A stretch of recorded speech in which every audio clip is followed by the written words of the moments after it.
Dylan, I increased my prices so much. I'm like, there's no fucking way someone is going to pay this much for a barn door. And they would be like, okay. And I'm like, oh my gosh. Like at one point, I was just telling them like these outlandish prices because I literally couldn't. And then I'm like, all right, you got a 4-month wait for that. And they're like, okay. And I was just like, oh my gosh. Like, and then, there were so many moments, and there was definitely different times in that business where I did want to, which a lot of people probably listening to this right now are like, well, why didn't you hire people to build, or why didn't you get, a showroom or be able to and the thing that had built my business was me. I'm in the big leagues, told her don't miss me. Ballin' like Houston, hey, feeling like Whitney. I need a bag, bruh, send it through quickly. I'm making his dog, like I'm in the big leagues. Told him that I gotta go, dog. I'm riding the road, y'all. I think that I'm back in my bag now. So I need that go, y'all. Got hits when he throwing the fastball. Just too quick for it. Peeling off like the whip orange. What's up, guys? Welcome back to the Do Good Movement. Our purpose here is to make a positive impact in our society through real life education. The movement comes into play when you guys share the content to help other people do good just like you. Super excited for today. For all of you watching, you can see we have a guest on with us. I'm going to introduce Christa Crawford, Mrs. Salvage Soul. A little bit about Christa. 4 kids, self-made multimillionaire, top 5 earner in Monet. Just a total badass. Christa, thank you so much for joining us today. Aw, thanks for the intro. You're so sweet. I'm pumped to be here, and I love everything you stand for right now, and sharing this and honestly helping other people is the reason for being. So let's do it. That's right. So today we're going to talk about changing your future. Christa has an amazing story. We're going to jump right into it. And so Christa, I want to let's rewind back from when you're a kid, right? What did you envision your life to look like? And then after that, I want to talk about where was your life 7 years ago? Because I know a lot of people know you, a lot of people see you, but they see you where you are today. Right. And I want to just go all the way back to where did you envision your life back when you're younger? I actually, that's kind of a crazy question because I always knew what I wanted, and I was always more of a long-term person. Yeah. So I had friendships that were best friends or not really any friends. I had relationships that it's I remember the first 2 weeks I met my husband, I'm like, okay, are we gonna get married and have kids, or is this a waste of time because I'm just not interested in that? And I knew I was gonna be a millionaire. I had no idea how, but yeah. I had said from a very young age, I'm gonna be a millionaire by the time I'm 30. And I had done every single job that you could think of. I could literally write a book on I worked at every fast food restaurant. I worked at Subway, McDonald's, Taco Bell, KFC, Sonic. And then I got into Target, Sears. I was a marinade. Oh my God. I worked at a daycare. I literally did all the things. Yeah. Okay. Yeah. And it's just, I saw my parents own their own businesses my whole life, and I think that, as I look back, it's all of those skills that I learned in every single different job that I had, even if it was the 2-week make it through training, decide I'm not into this, bye. I learned something, and I think that one of the biggest things that I learned was people, and I really, really had no clue. And as we're going to get into my story a little bit more, talking about direct sales and getting into that business is just the farthest thing from anything that I ever thought. So I think one of the main messages that I want people to take away is you have permission to change your mind and do something different, and to honestly just rely on God to guide your life. That's and right. Just go for whatever. And a couple of things you just said that make a lot of sense now, looking at your life and where you are. I said, what did you envision your life to look like? And it's the life that you're living today, right? So for everybody listening today, you have to picture it, you have to believe it, you have to dream it, you have to obsess about it, and then it becomes reality. There's no other way to get there without seeing that and having that expectation. The second thing you said is you had all these different jobs, right? and we're talking about dating and different things like that, and you got in and you got out. If it wasn't for you, if it's not what you wanted, if it wasn't going to help you hit your goal and where you wanted to go in life, you made a quick decision versus sitting there and wasting time and waiting it out. It's amazing. Yeah. And then so we talk about, like, let's go 6 years back, because that's a big transition for you, right? Where you were 6 years ago, what were you doing? So I kind of want to take it back even further than Let's that. do it. I want to take it back like 10 years Let's ago. go 10 and years. I'm like skip through, because I think that the first 5 years, I mean, a lot of people, like I said, they look at my success now and they're like, oh my gosh, like they have no idea where I came from, what I went through, what I did. Like, I'm not the person that they envision in the WIC office, you know, waiting to get my milk and, you know, my groceries and stuff from there, and going and sitting in all the state benefits offices and literally being on, you know, like having government insurance and having all the government assistance. And a lot of people actually came to know me during my salvage soul wood furniture days. So I feel like when people think of me, you know, they think of like that kind of era where it's like, oh, she was really struggling in her marriage and she was really struggling with this. But I think the thing that people don't realize is, even though in my mind I was still set on, I'm going to be a millionaire by the time I'm 30, I was literally on food stamps, on WIC, doing all the things. And then, you know, come Pinterest and I start this wood furniture business that kind of explodes over 5 years into this, like, you know, celebrity filled clientele, amazing business.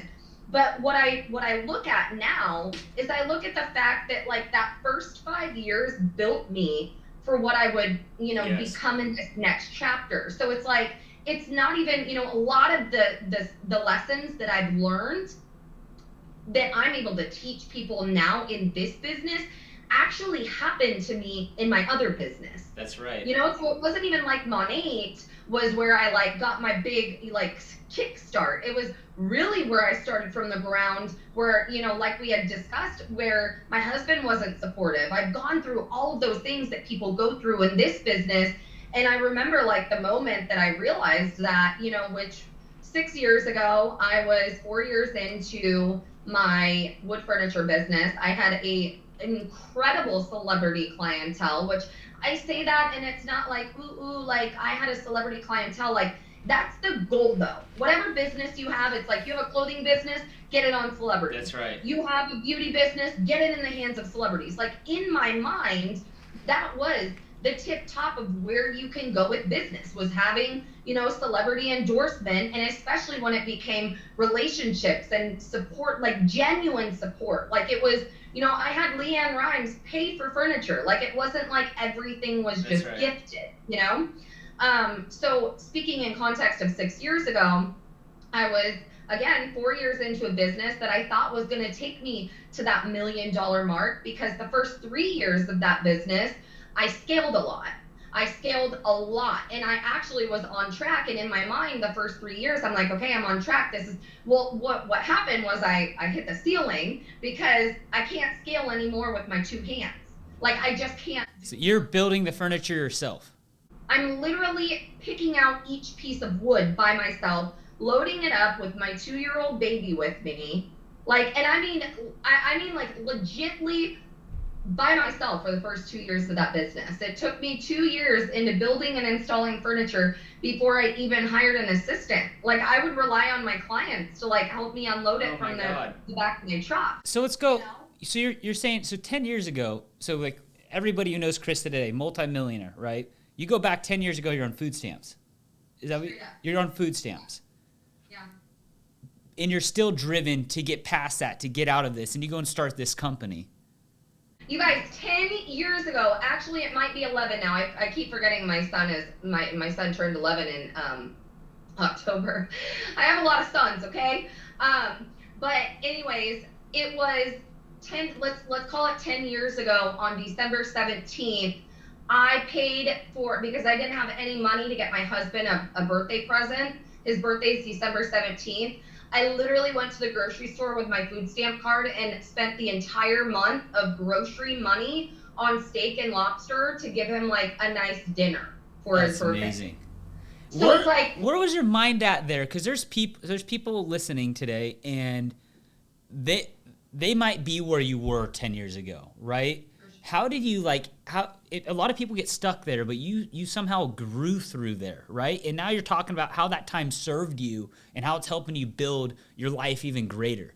Like how, when you're going through those times and it's hard, right? How did you stay positive? How did you have like hope to like get through it? Earlier you talked about faith. Was it the faith? Was it just hey, nothing's gonna like pull me back here? What was that? Because that's a huge pivot. What kept me going was I knew it wasn't forever.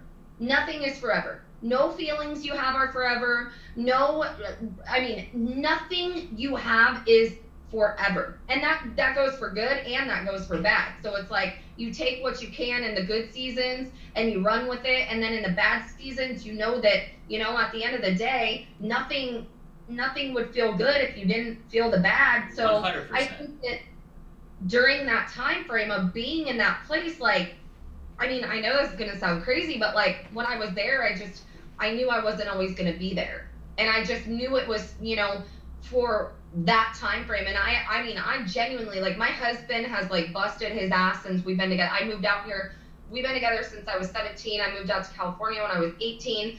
And he's like a 70-hour construction working dude. Like, he's like a hard physical labor, driving from, at the time, like Canyon Lake all the way to West Hollywood every single day, Monday through Friday, and then working on the weekends sometimes. So it was like, you only could do so much when you have, I had this newborn baby and I didn't have any other work options. I was doing everything I could in between. I was an assistant for, this older gentleman in my community who had like a life insurance business. So I was like handwriting all of his envelopes. I worked for another friend and I was cold calling people for like mortgage stuff. Like, I did whatever I could with my baby, but I think at the end of the day, I wasn't willing to leave my baby. And both of my babies, I had at that time a 3-year-old and a newborn. At the most, I guess I say that, but there were several years where WIC and food stamps is really truly what fed us. And I think I knew that wasn't forever. Like, I think seeing the possibility, and I guess this is what I want to tell people who are in that position, like, go out into the world and just look around. Like, look at what's possible. But it's only possible for you if you believe it's possible for you.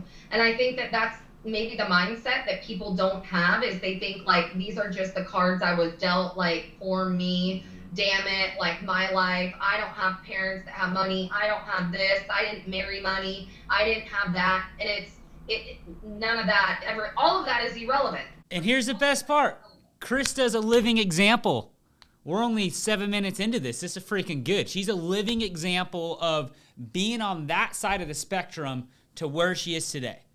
So you go in, you build furniture, you start getting these really great clients. It was about, 9 months into that business, which, you guys, I had no idea, again, what that business, I was like, walk by faith. Like, I literally have that tattooed on my arm. That's my life. I walk by faith, not by sight.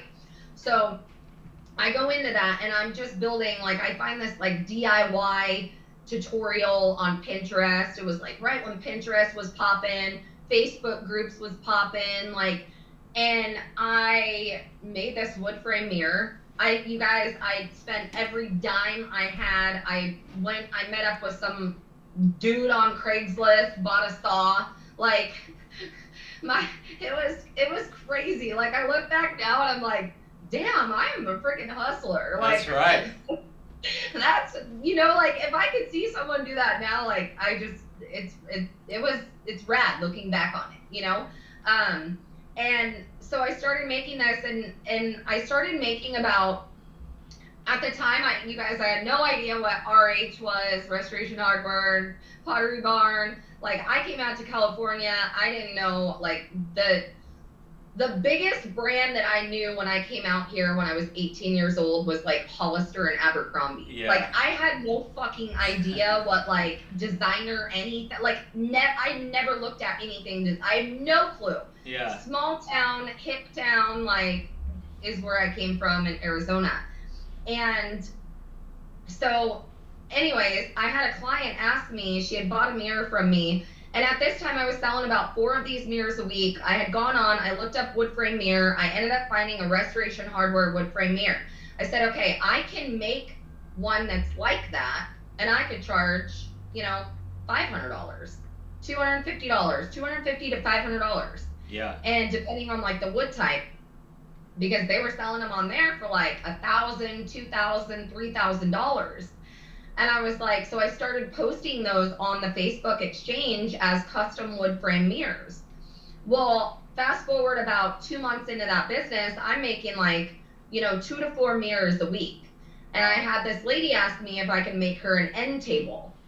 And I was like, oh, hell yeah, I can make you an end table. I have no clue how I'm going to fucking do this, but I'll figure it out. My husband was like, you cannot take this lady's money. Like, you do not know how to make an end table. And I'm like, I'm going to figure it out. So that next day he came home. I made it, you guys. This was before I even had a tool, like a hand tool. Like, I didn't even have like a drill or anything yet. So I made this end table. I'll send you a picture of it tonight. With wood glue, a hammer, and nails. Okay? Like, when that end table ended up going on the Bethany show 9 months later. Oh my God. And it was just, so that snowballed into. And so people think they have to have like all the tools to go be successful, right? You have to have the vision for it. You go find the customer, and then you have this gap of time to go figure out how to put it together. And that's how you create future, right? You don't get all this stuff and say, well, let me put it all together and then go try to make it work. That's just not how the real life works. It's when something's coming your way and there's a possible deal to put together, you just got to go figure out how to put it together. And sometimes it works and sometimes it doesn't, You know what I mean? There were so many times I hit a wall in that business where it's like, holy shit, I just spent 4 days building this bed and I built the measurements backwards. Like I literally built a bed sideways. And that was one of my first beds that I ever built. But anyways, that business turned into, beds, coffee tables, end tables, dining tables, shelving. I mean, I was doing restaurants, I was doing boutiques, I was doing celebrity, like custom pieces. I was doing a ton of stuff. And momming at the same time. You had your kids with you and your husband's working? Yes, my husband was working. My 2-year-old was with me, like I said, for like the first 2 years of that. I mean, I could send you 1,000 pictures of me and my 2-year-old in Home Depot with, a cart full of wood, or at the reclaimed wood yard or whatever. He came with me to everything. And then we would do, my oldest son at the time was 5. And when things started getting like really, really busy, and it just, I know that it really is. That's amazing. It really is crazy, but. And where did the furniture business go from there? Did you continue to scale it? Did you, like, you got to this point because you're in Monet now? So walk me through, like, where did you get it to? Then why did you transition? Okay, so like I said, the first 3 years I felt like I was scaling towards that $1 million goal. Yeah.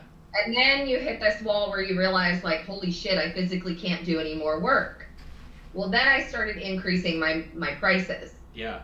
And Dylan, I increased my prices so much, I'm like, there's no fucking way someone is going to pay this much for a barn door. And they would be like, okay.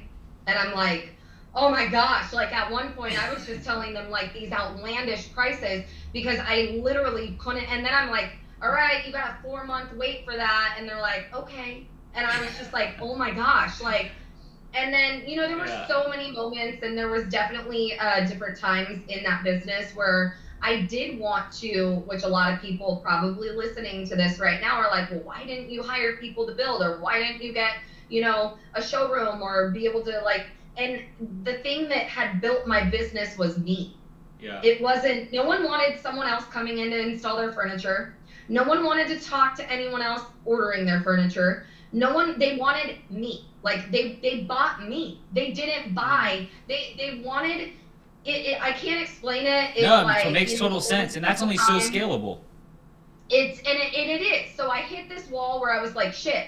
Okay, how do I make this grow more to where it's like, okay, I could hire people to come in and work with me, But then I have the overhead of a building. Meanwhile, you guys, this all was built on my garage, my home. Okay. So if I had a building, I would have to leave my house, which I was already working 10, 12-hour days, but I could go inside, make dinner, come back down, work, go back up, put the kids to bed, come back to, like, it was all like at home. So, I reached this point though where I'm like, what other options do I have? Like, it's either going to be, I bring on this overhead, which allows me to produce more, but then it evens out. It's not like it was this crazy scalable business, And what I felt like was going to be scalable with it, I look back now and I'm like, thank you, God, for protecting me from so much, because, there were multiple pilots that I filmed. I was in negotiation with HGTV for a show called Mom the Builder, and then another TV network wanted to pick it up. And then for the last 2 years of that business, it was literally like negotiation after negotiation. Oh, we want you to be like this. Oh, we want you to look like that. Can you come host this show? Can you come?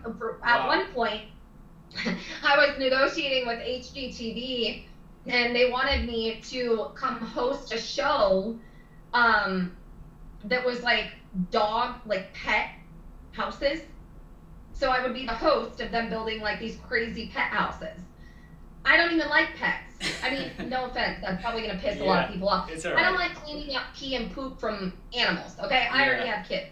So I like, everyone is entitled to like their pets, have their pets, all that. But I'm like, pets aren't like my thing. Like, I felt like I was being like inauthentic by doing something that wasn't like, it's not like I was this person who had, these animals, and it was like, I didn't feel passionate about it. So I didn't want to do something. And that was the last time that shit kind of fell through. And I was like, you know what?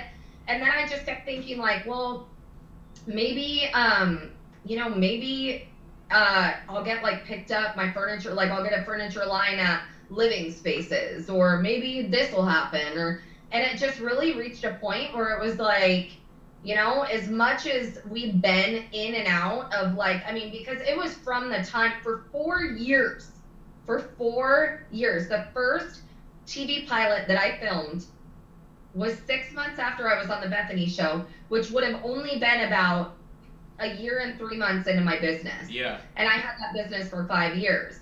So at the time of money kind of entering my life, I was extremely anti-direct sales. I was not into it. I thought it was, I look back and I'm like, I was extremely uneducated, like extremely. Did you open up to like Monet, the possibility in the furniture business? Did your passion burn out, or was a financial gain not there? Like what opened your mind to consider something else when you owned your own business, you built it, you're making some headway there. There's some hope, there's some opportunities, right?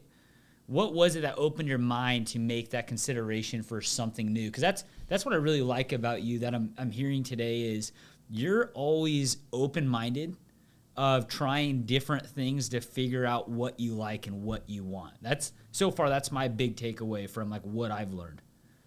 Well, one of the biggest things that I like preach to my team is like, don't be afraid to pivot.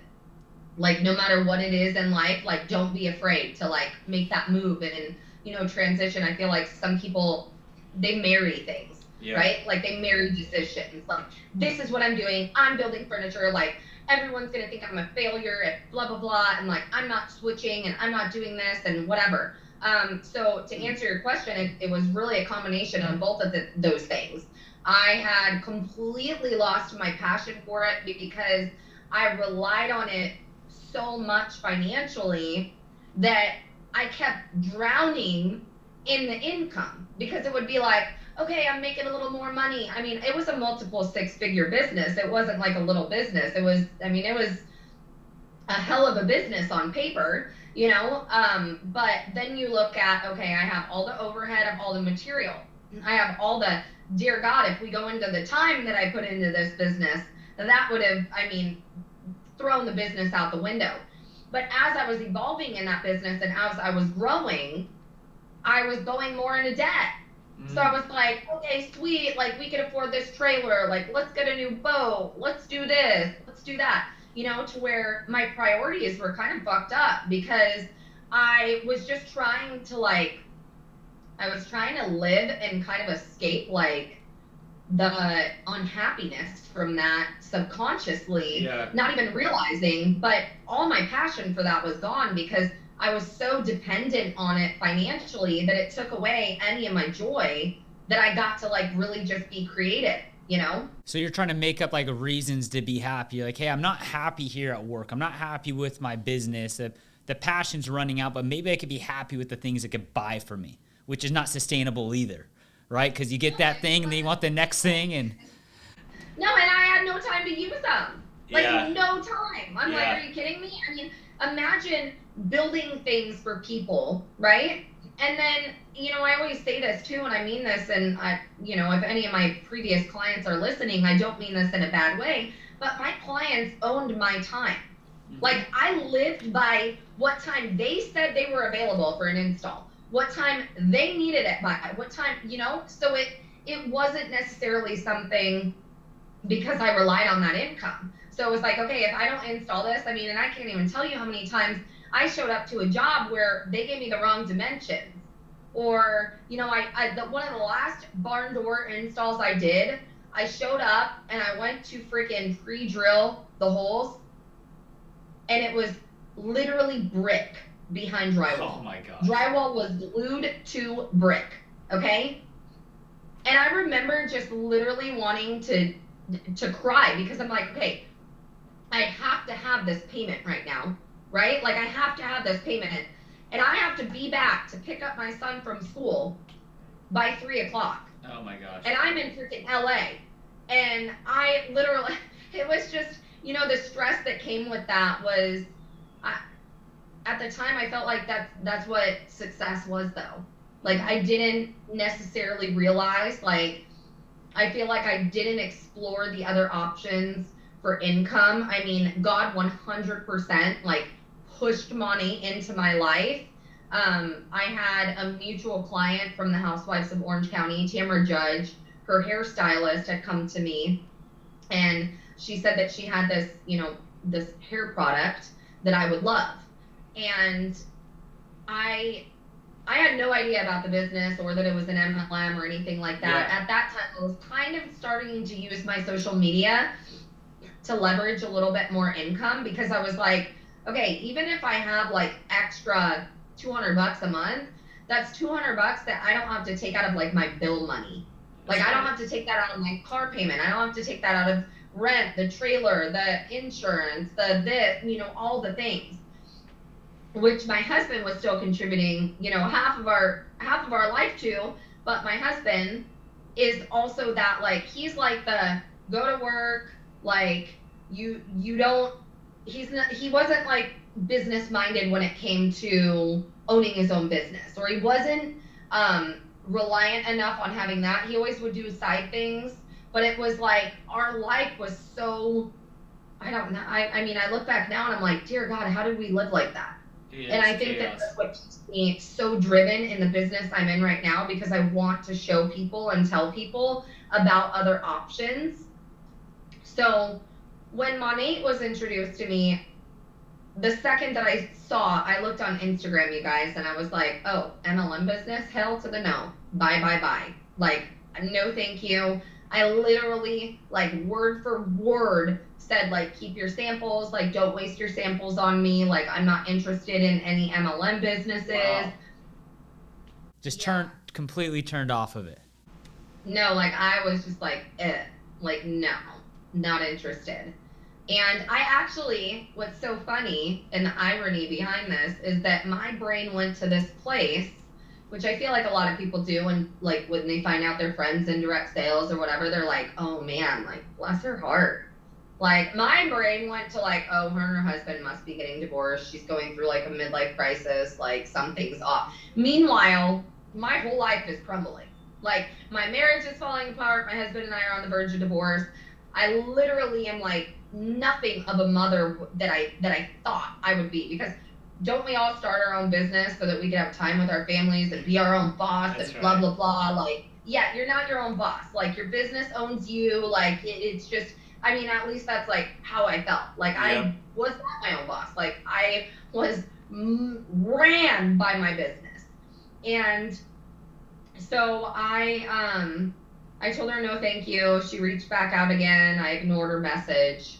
She reached back out again. And this is why I will always forever thank her and always know. And there's lessons that came from this, that no means not right now. That's And right. you have to follow up no matter what anyone says.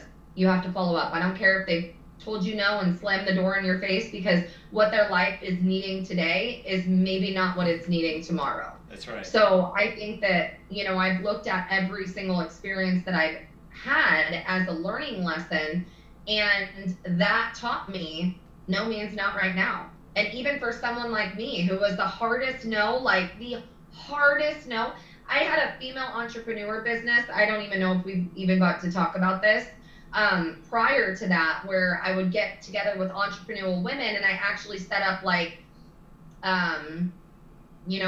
like a panel of women who were like celebrity business owners that were my clients, or like higher profile business owners in Orange County and stuff. And I had events with 75 to 150 women. Wow. Where I was just craving that community of people who wanted more, like so badly. I wanted that, but there was no income in that, so I couldn't really continue that. But this is the point that I'm trying to make right now, is you had to apply to come to it. And the only reason why we had people apply was because I said a direct sales business is not a small business owner. And I did not let anyone who was in direct sales even purchase a ticket to come to my event. Wow. Like, that's how, like, no, hell no, I was to direct sales. You just jumped from like one side to the complete opposite side. I know. Wild. So it's like, this is why I'm saying, like, you have no idea what your life is going to look like, what you're going to get into, what is going to happen. Like, if it was not for my faith in God's plan, like, I don't know where I would be today. But what ended up actually even getting the product in my hands was, she said, I'm sending you full-size bottles. I just want you to try the products. Yeah. I used the products for 30 days, and I had never in my entire life been able to run my fingers through the underneath of my hair. It was just a matted up knot. I have really fine hair, tangles super easy, blah, blah, blah. I fell in love with the product.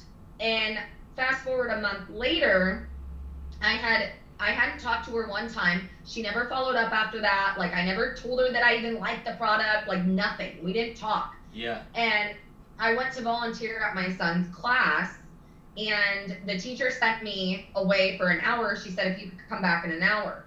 So I went to a little like coffee shop, and I'm like, you know what? I'm going to do this. Like, I'm going to share these products. I had already had people asking me about my hair, family, friends. And I'm like, why wouldn't I share these products? Like, why wouldn't I share something that I actually like? And I had to get the fuck over myself. Yeah, so how did you do that? How did you do that? Because there's a lot of people are doing that thing. They're stuck. They're saying either I have this position at this company, or I'm with this big corporation. I don't even want to look at working for a small business, or I'm an entrepreneur, I'm an owner. I don't want to consider Monet or a different type of company. How did you make that, like, I'm just going to try it. I have this going on. What's there to lose? Like, how did you make that shift in your mind? I remember sitting there thinking, like, if I could just make, which, I mean, obviously we're not here to talk to everyone. Like, Yeah. most people get in direct sales when they need the money. They can't afford it. Anyone tells me they can't afford it, I'm like, you need to go figure it out. You need to go borrow the money. You need to take a loan. You need to put it on a credit card. You need to figure it out, because no one gets in this business. I mean, majority of people do not start this business in this great financial position. Okay. So I kind of had my back up against the wall, where I was like, dude, if I can make like $200, this was never a big plan for me in the beginning. Like the first month of me doing this was like, I just want to make money to take my kids to the nice movies where we could have dinner at the movies once a month or something, you know? And I was like, why wouldn't I share something? Because I had done, you know, some Instagram stuff where it's like, I'm not like this, you know, a chip company, a different greens company. I'm just trying to think of ones off of the top of my head that I had done like through this, you know, little company where you get paid like $300 to share this or whatever. And I'm like, I don't like these chips. Like, I'm not drinking these greens. Like, I'm not that person I love that. who can go online and talk about something. Like, I'm the most real person you'll ever meet, and I can't fake anything for the life of me. Like, I can't even fake I will tell myself, don't say anything, and I will. You know, like that's just how I am. So it's like I couldn't do that thing where I was talking about something or sharing something that I genuinely didn't like. So I think really, and this is why I always say to people, before you knock the business, try the product. Because once you love something, it's like going and having the best steak of your entire life. You're gonna naturally tell everyone, Dylan, I had the best fucking steak. You have to go to this new restaurant, just opened up in Oceanside. Like, you have to go there, right? So it's like, that's what happened to me. Like, that's literally what happened to me. So as I'm like in this, you know, I'm, you know, going through like this separation. My husband and I are still living in the same house. I'm sleeping down on the couch. I like start this business. I get invited to one of these like little, you know, wine and wash, like party things with money. And I'm like, whatever, fuck it. Like, I'm going to go. It's at like a little winery over here. I'm like, I'm going to go and Jesse can spend time with the kids tonight, whatever. So I go and I'm there and I'm like, you know, I walk in the place. Let me just tell you, I walked in that place and I walked out of that place a completely different person for the rest of my life.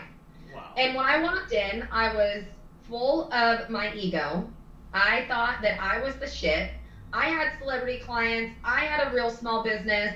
I'm just coming here to like look at your cute little business. Like, these two girls got up on this, you know, this mic, and they're talking about how life-changing this business was.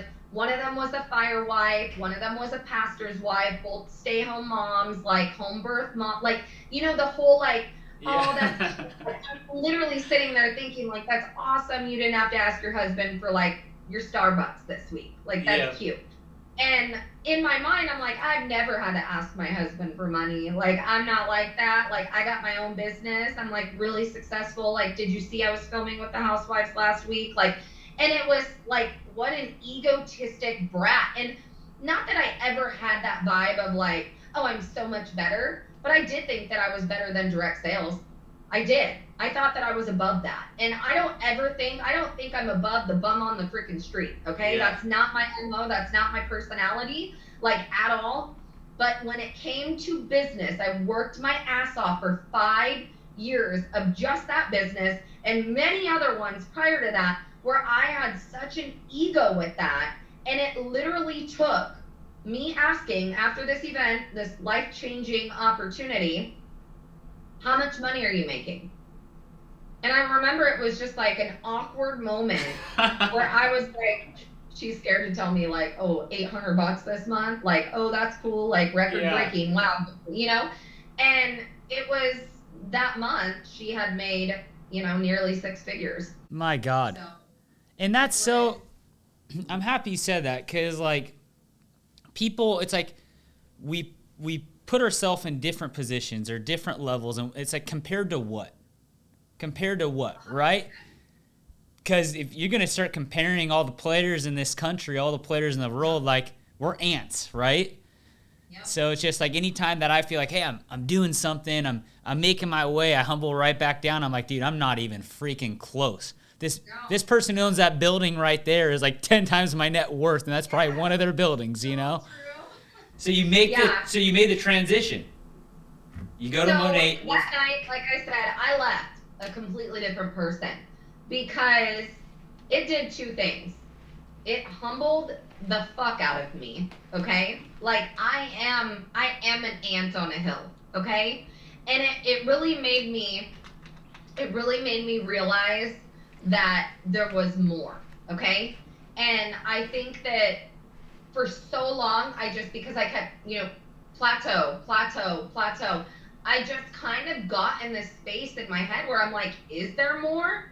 Like, is it just the people that get lucky? Like, is it just the people who marry someone with money? Like, is it just like, small business? Like, I'm rocking this small business. I mean, I'm making more than any of my other friends with a small business. I got like all the clients, I got this, I got that, I'm 4 to 6 months out with a lead time. Like, I have it. And leaving that place that night, like, I just remember like thanking God on my way home for opening my eyes and just putting me in my place, because it really it did it humbled me in a way that changed my life forever. Oh, yeah. Like, it changed my life forever because it allowed me the opportunity to really truly like talk to people who were in my shoes at that time. Like, when I could get on here and I could be like, look, I know you're thinking about, oh, people are going to think I'm failing. Oh, this is going to happen with my business. Oh, this and that. Like, oh, what about this? What about all this time? What about, every single thing? And it's just like the food stamps thing. It's like, girl, I hear you. I feel you. I was doing that. Like, I could not wait to make enough money to pay for my own groceries. I could not wait to make enough money to pay my rent on time. Like, I could not wait to make enough money to literally have $1,000 in my savings account, Yeah. So when I left that event, I made a promise to God that I would run with it, and I would do anything that he put on my path. Like, so amazing. I was committed to that.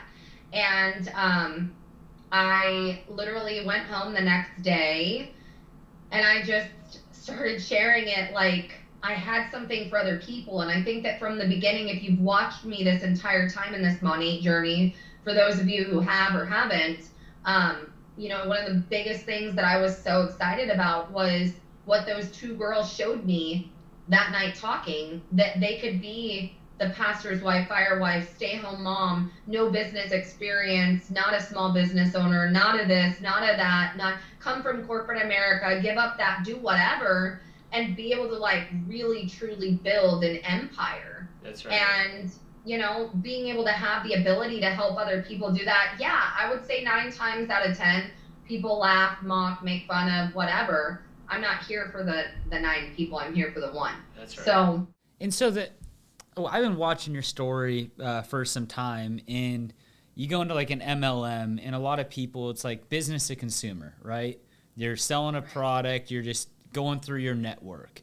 And watching your social media and your shift, you became this leader of like business, of people, of helping people and different things like that. Can you walk me through like that shift? Like, where did that come from? Because you're doing this furniture business, doing everything yourself with your own 2 hands. Then you get into Monet and you start building these groups of people and leading these teams and influencing people.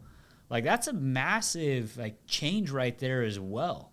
I'm sure you're still out grinding and doing those different things, but the leadership side's impressive. Like, that's extremely difficult, right?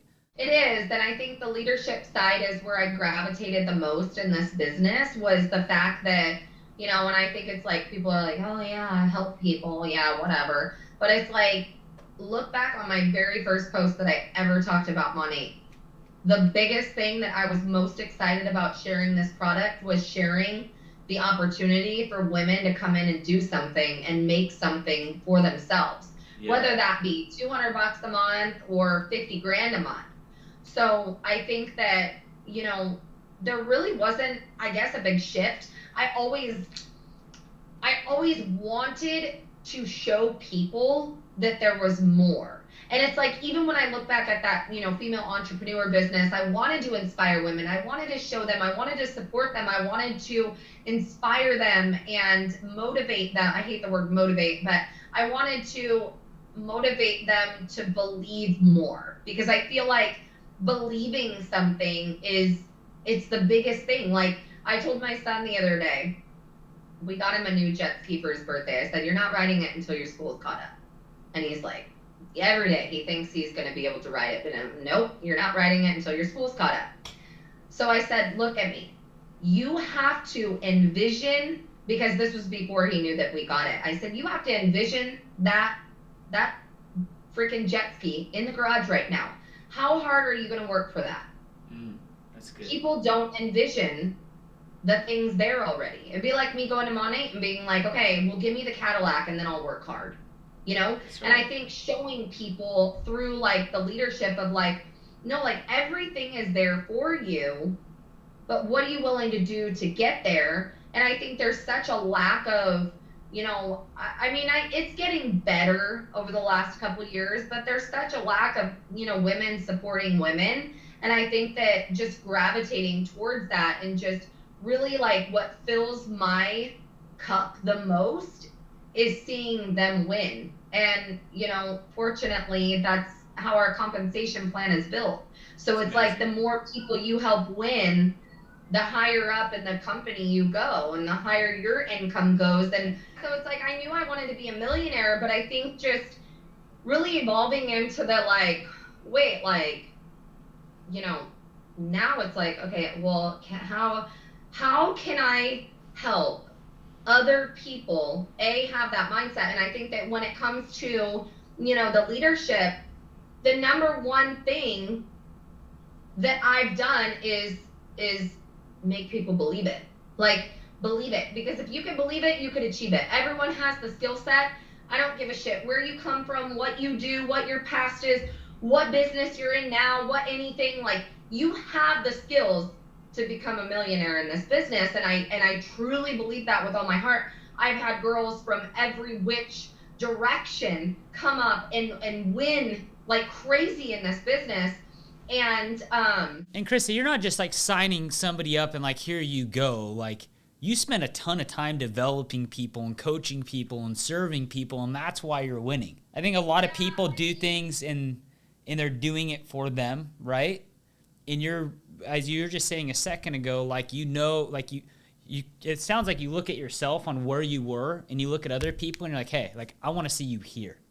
Let me get you there. I have a little bit of a system. So I'm not going to sit here and say every single person that comes into this business, like, I mentor and I'm like one-on-one and blah, blah, blah, blah, blah. Like, that's not how it works with me. Okay. I am more business than anything when it comes to this, you know, business or anything that I do in my life. And at the end of the day, my job is to make people believe, that sounds really tacky, not make people believe, show people to believe in themselves. But I can't want something more for them than they want it for themselves. So my system of, you know, in place, when people come into this business, I will help you. I will guide you, right? I have this link, and here's my link where you can go, and it's basically a link to an email, and it has a to-do list. Has a big to-do list. You need to add yourselves to the chats. You need to watch this training video. You need to go on here. You need to get your certification from this training. If you don't do that, that's it. Until you do that, like, I can't. So I love it. One thing that I have done that I feel like has been extremely beneficial in this business, which, I mean, this goes across the board for anything, is you can't drag anyone into anything. Like, you just can't. Like, you can't drag people through anything. And when I started in this business, I was so busy building furniture, fitting money in the nooks and crannies of literally my life, like, that was falling apart before my face. I, you know, moved out, got my own place. I mean, it was a crazy, crazy time during the first 6 months. And when I matched that income, it was like, okay, I got to reel it in with building furniture, because obviously there's way more of an opportunity for my family's future over here. That in return gave me the time to, you know, work on things with my marriage and all of those things. So in that transition, I'm realizing I can help people do this. I can help people who are in this position. I can help people who are in this position. So there's two things that I did that not a lot of people do. I was extremely publicly vulnerable. Okay? Okay. You cannot help someone go through something that you're not sharing. So, like, I can't help someone they're not going to relate to me if they're just seeing me on social media. When I started in this business, I talked about my story, where I came from, how I started my other business, what I did with that, all of those things. So it's like sharing my divorce. I had women coming to me that were going through divorce, that were, going through separation, all of those things. So I had brought people in with that belief that they could do this, that this was for them. And then I like to call myself a very independent mentor, because I want to help someone be independently successful. If you're relying on me for your success, you're only going to succeed so long, because I gotta keep moving, right? That's right. So it's like, I will do everything I can for someone doing something for themselves. And when they come into this business, there is all the training, all the things, but the people have to make the moves themselves.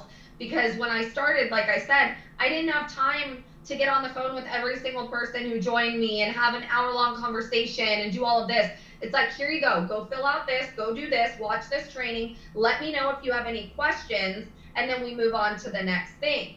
So I think that, when it comes to mentorship and all of my like coaching and everything I do, like, my goal is for people to be successful on their own without me. Like, I don't want anyone to depend on me for anything, like, ever. Like, I don't want that. A couple key things for everybody listening right now. So Christa's lived it. So by living it, then she could teach it. So then once she's figured out those two things, then you hear about like this checklist and this link to the website and stuff. Then she made it scalable.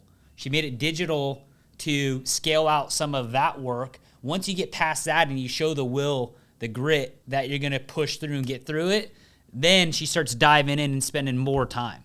It's amazing. I was just with a sales org of one of our companies today, and that sales org has, I think, like 38 sales members. And I was talking to the leaders, and we're going through the numbers, and there's some people in red, which means they're not hitting quota. And I'm like, what do you think about that? Well, it's not good. And I said, well, what would we do? Would they go on a PIP?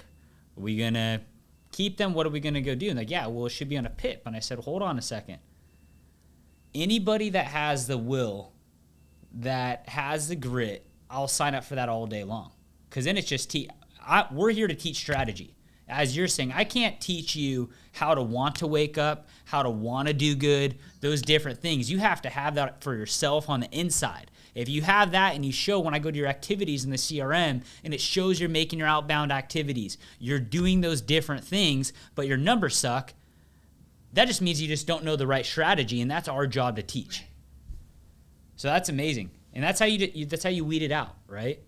Because you can't teach people how to want to go do good for themselves. Like, we're all going to meet our standards in life. But if you want to do good, it's very easy to teach people, okay, here's these steps that you need to follow inside whatever business it's going to be.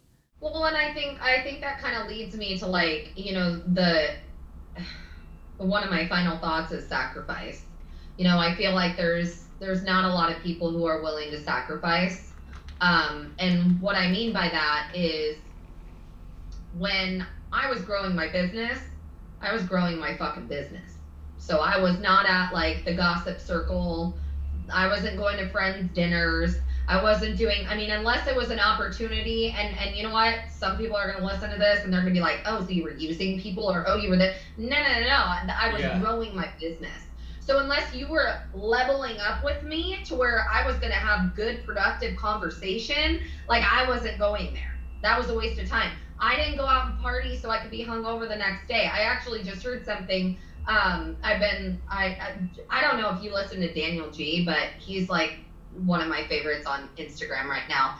And he had said something, and he was talking about, the weekends. And it's like, no, like, someone really good at their job in sales specifically, like, they're working on the weekend.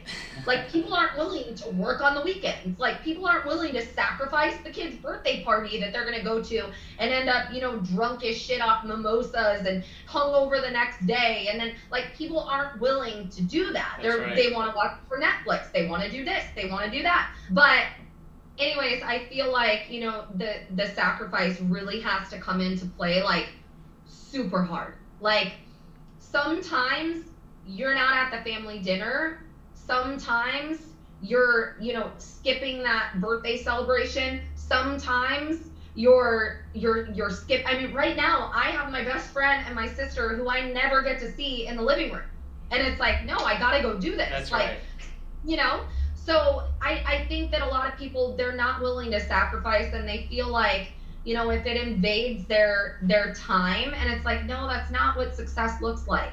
It doesn't work like that. Like, you have to sacrifice to succeed. And one thing that I always like lean into is, how much can God trust you with success? Like, he will give you all the things, but it's like, are you going to stay in the hallway, or are you going to walk through the door that he's opening? And it's like, he knows how much he could trust you. He knows he's not going to give you the rock star team member when he knows that you're just going to ignore everyone's phone calls on the weekends. He's not going to give you that, insanely amazing success story if he knows that you're just going to like kind of hit it and quit it with your business. Like, oh, let me get that Gucci bag. Let me get this. And then my team's on their own. They're lucky enough that I signed up. Like, I made God a promise when I started in this business, and that's why I still act the same way I do as the same day I did when I started running. Or no, I'm still here to serve people. I'm still here to, help people, whether it be with the products or whether it be with the opportunity. And I think that so many people get to a level and then they reel it in. Get to a level and reel it in. And I don't know, it's hard because there's a lot of people not willing to do that. And I know you have to jump off, but the other thing I respect about you is you didn't disqualify yourself. 4 kids, right? You have a lot going on, and you still found the time to make your dreams come true and prove the life that you have, which is amazing. Yeah, I think that, disqualifying yourself is definitely common. I feel like people think, they put themselves in a box. They put themselves in a box where it's like, oh, I made this decision. It's just the way it is. And that kind of goes back to what I was saying about pivoting and just realizing, like, no, today doesn't have to be tomorrow. Like, the way things are today doesn't have to be the way they are tomorrow. That's right. And don't make excuses, and don't disqualify yourself, right? 100%. Thank you, Christa, for coming on. All It was right. awesome. Thank you. You're crushing it. Yes, so much. All right. All right. Do good. guys See you have a later. good night. Thank you. With that said, guys, thank you very much, Christa. And a couple key points that I took away from that. Envision the life that you want. Where do you see yourself? And when you're in a position, and even though that position's working today, does that match your dreams? Does that match where you want to go? And if it doesn't, don't be scared to pivot. Don't be scared to do something different. Don't be scared to drop a notch down to figure out how to get back up. Whatever your gut's telling you, you got to go forward with it. You got to face it. And never disqualify yourself with what's going on in your life. If you're in debt, you have kids, you have all these things going on where you can't go do it, there's always a way to make it happen. There's always a way to do it. It's if you believe you deserve it for yourself. So thank you guys for tuning in today. Do good.